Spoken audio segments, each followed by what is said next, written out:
what was the language then? Social justice, right? Mm-hmm. It still is. Yeah, it comes in different words now at times, but that's the narrative. Social justice. When you can make justice appear as if it's being unfair to one particular group by another particular group, you have to step in and correct that improper justice. And that's a powerful platform for government to run upon when you give people this victim theology. But you had said, no, the word justice is never to be used unless God comes before it.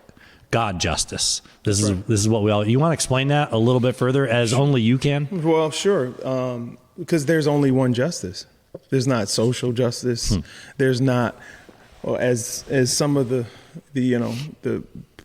people that are friendly to the planet, planet justice, climate justice. You're having all of these different types of adjectives before justice, but there's only one justice, right?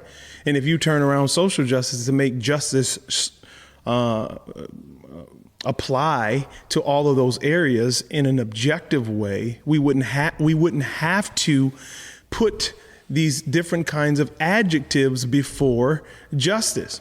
Because what has happened, as you mentioned, where government and institutions, universities, we see what's going on with Israel right now, and the protests against Israel in the news. Mm-hmm.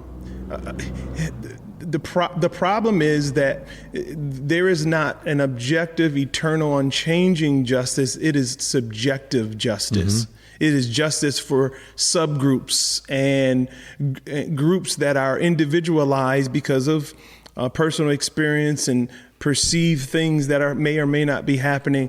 But the justice of God does not look at anything else but the holiness of God and the truthfulness of God and what is true, again, outside your subgroup. If we were to boil this all down, you're talking about there's partial justice and there's impartial justice. And there is, I challenge anyone listening to this. You name me one natural, earthly, temporal justice that is not laced with partiality.